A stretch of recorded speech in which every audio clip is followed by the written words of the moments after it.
여러분 안녕하십니까? 전국 수학과의 닥터 데이비드 청입니다. 오늘은 이 마리아의 크리스마스에 대해서 한번 생각해 보고자 합니다.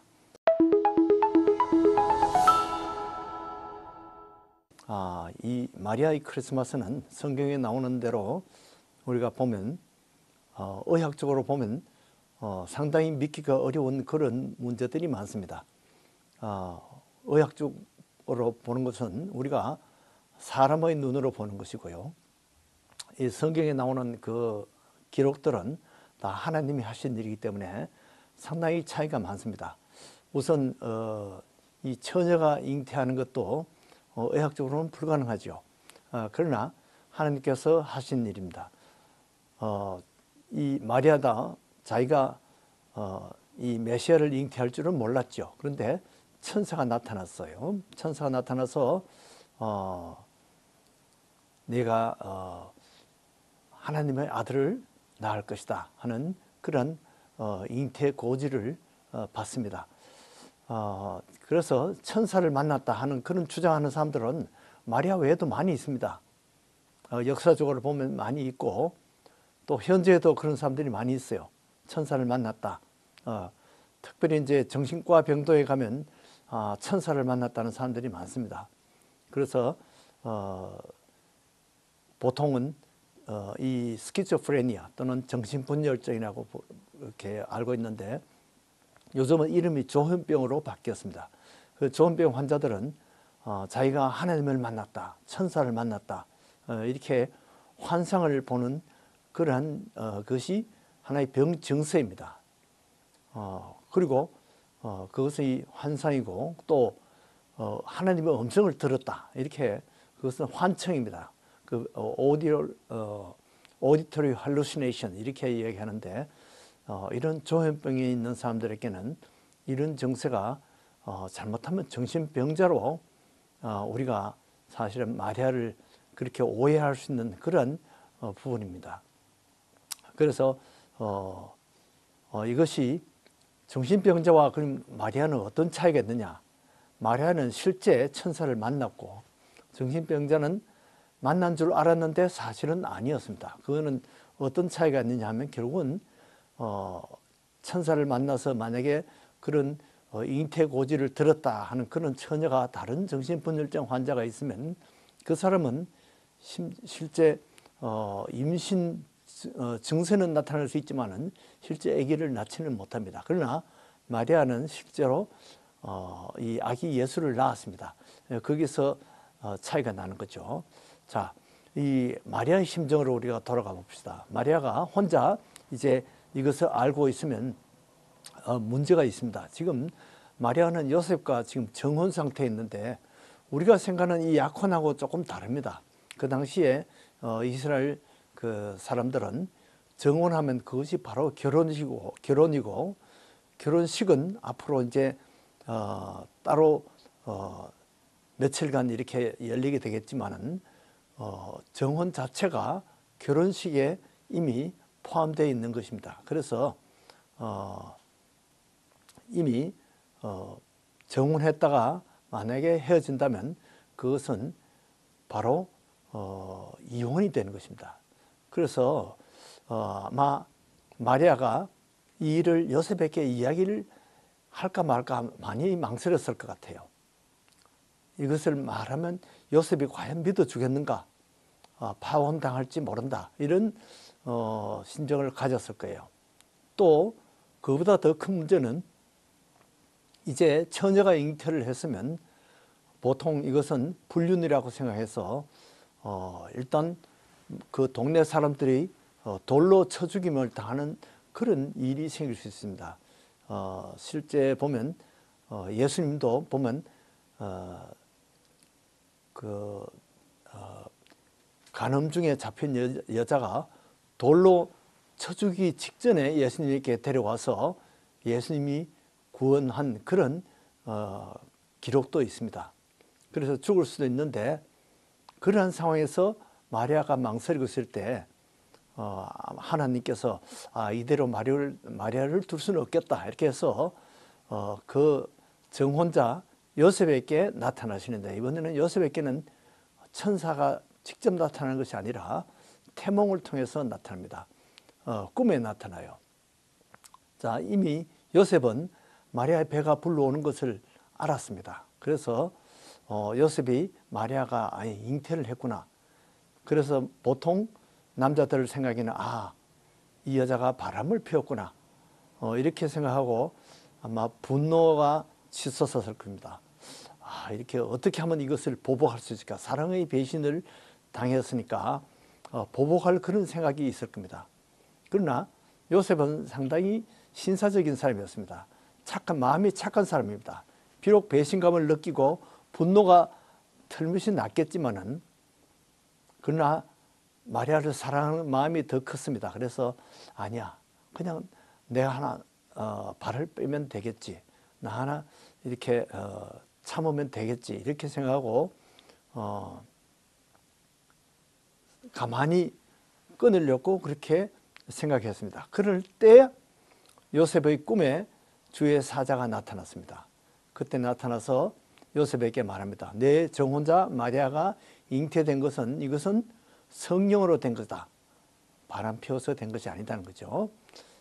그래서 틀림없이 이것은 아들인데, 자, 옛날에 임신했으면 아들인지 딸인지 요즘은 태아를 미리 감별할 수 있지만은 보통 한 3, 4개월 되면 다 알죠. 근데 옛날에는 태어나기까지는 아들인지 딸인지 모릅니다. 그러나 이 하나님의 사자가 이미 요셉에게 이번에 낳는 것은 틀림없이 아들이다. 그런데 그 아들 이름을 예수라고 하라, 이렇게 했습니다. 예수라는 뜻은 바로 구원자입니다.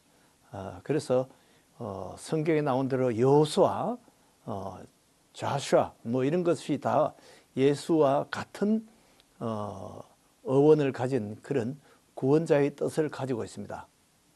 그래서 이는 바로 그 예수님이 자기 백성을 그 죄에서 구원할 자심이라, 이렇게 했습니다. 그래서 바로 예수님께서 메시아라는 사실, 이것을 이 하나님의 사자가 말한 거죠. 자, 메시아는 히브리 말로 메시아고 그리스 말로 하면 바로 크라이스트, 그리스도입니다. 그리스도는 바로 우리가 말하는 기독교의 어원이 같은 겁니다. 그리스도교를 너무 발음하기 어려우니까 중국 사람들이 줄여서 기독교로 이렇게 만든 것입니다. 그래서 우리가 기독교라는 것은 우리가 그리스도를 믿는 종교다, 이런 뜻이죠. 그리고 예수님이 바로 이 마리아를 통해서 나는 것은 바로 임마누엘의 의미가 있다고 말했습니다. 임마누엘은 무슨 뜻입니까? 하나님이 우리와 함께 계시다는 것이죠. 즉 하나님이, 성자이신 예수님이 마리아 뱃속에 있다는 거죠. 인간으로 태어난다는 거죠. 우리와 함께 한다는 것은 우리 인간의 몸을 입고 태어난다는 거죠. 그래서 예수님이 태어나기 전에 이미 10개월 전부터 마리아는 이미 임마누엘을 체험을 했습니다. 그런데 요즘은 매달 가서 체크업을 하지만 그 당시에는 건강 체크업이 전혀 없습니다. 마리아는 10개월 동안 전혀 체크업을 하지 않았고, 이제 아기 놓을 그런 배가 아주 만삭이 된 그런 상태에서 로마 정부로부터 아주 불호령이 떨어졌습니다. 아구스투스 황제가 호적령을 내렸습니다. 전국에 로마 엠파이어에 호적령을 내렸어요. 그래서 이 갈릴리에서 베들레헴까지 가려면 60마일 이상이 걸린다고 합니다. 그러니까 아마 만삭된 몸으로 왔을 때는 일주일 이상 여행을 하지 않았을까, 이런 생각이 드는데, 그 당시에는 사실 산도 있고 길도 좋지 않기 때문에 혹시 나귀를 타고 왔더라도 사실은 유산 위험이나 조산 위험이 많이 있습니다. 또 양수가 미리 터져서 양수가 부족할 염려가 있습니다. 그리고 양수가 미리 터지면 인펙션이 생겨서 아기와 산모가 같이 아주 위험한 그런 문제점이 있습니다. 그 외에도 이 출산 위험이 있는데 그 당시에는 산모가 죽는 그런 경우가 많이 있습니다. 그래서 그 베냐민을 낳고 라헬도 죽었죠. 이렇게 통증과 고통뿐만 아니라 산모가 목숨을 잃는 그런 경우도 많이 있죠. 요즘은 무통분만을 많이 합니다. 무통분만이란 무엇이냐? 결국은 척추에다가 마취 주사를 약을 넣어가지고 그렇게 해서 통증을 느끼지 않고 또 힘은 주어서 아기가 잘 나오게 하는 그것이 바로 무통분만의 주요 의료 행위입니다. 그리고 그 에피지오토미라 그래서 아기가 나오기 쉽도록 좀 잘라주는 그런 수술을 합니다. 예, 그런 것이 무통분만의 주의고요. 그 당시는 산부인과 의사도 없고 이 요셉이 경험이 전혀 없는 이 요셉이 혼자 이 유일한 도움이었습니다. 아마 탯줄 관리도 아마 잘 할 줄 몰랐을지 몰라요. 그리고 아기가 태어났을 때 당장 현재는 그 아기 체온을 잘 관리하는 것이 중요한데 따뜻한 크립으로 옮기는 것이 중요합니다. 그 당시에는 그 크립도 없고 그저 강보로 그냥 싼 것뿐이고 크립 대신에 말 구유에서 거기서 겨우 추위를 면하는 정도입니다. 미역국도 물론 없습니다.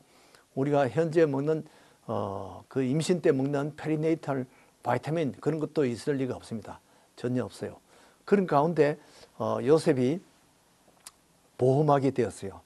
자칫하면 돌에 맞아 죽을 가능성이 있는 파혼당할 뻔한 그런 마리아를 이렇게 끝까지 책임지는 것은 바로 이 천사를 이 꿈에 만났기 때문에 그 다음에 이 요셉이 다윗의 후손이기 때문에 베들레헴에서 출산을 하게 된 것입니다.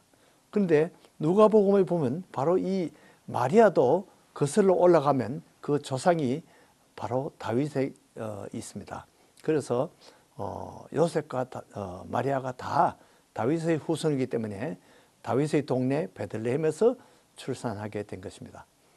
자, 그래 아기가 낳고 난 다음에 꿈의 지시함을 받아서 애굽으로 피신했습니다. 왜냐하면 헤롯 왕이 그 왕이 태어났다는 그 동방박사의 이야기를 듣고 죽이려고 했는데 그것을 미리 피신시킨 것이죠.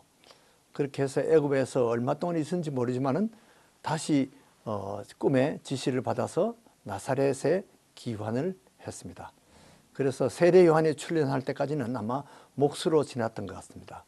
이렇게 첫 번 크리스마스는 정말 의학적으로는 우리가 믿기 어려운, 상식적으로 믿기 어려운 그런 기적들의 연속이었습니다. 그러나 이것은 상상이 아닌 현실적인 역사입니다. 마리아만 사실은 하나님과 육체적인 공존을 했습니다. 요셉은 유전적으로 사실은 예수님과 무관합니다. 유전적으로 법적인 아버지고 사명감으로 이 책임을 감당했죠. 그래서 이 마리아의 크리스마스는 오늘날 우리가 즐기는 이 크리스마스와 전혀 다릅니다. 고통과 고난과 인내의 그런 아주 어려운 그러한 크리스마스였지만은 천사의 계시로 참고 견뎠습니다. 우리 모두는 우리가 크리스마스를 즐길 수 있는 것은 바로 이 마리아의 고통에 우리가 빚진 상태입니다. 그러나 마리아는 절대 신은 아닙니다. 기도의 대상은 더욱더 아닙니다. 우리에게 칭찬과 롤 모델은 되지만은 경배의 대상은 아닙니다. 오직 예수님만 우리의 경배의 대상입니다. 메리 크리스마스, 복된 크리스마스가 되기를 바랍니다. 안녕히 계십시오.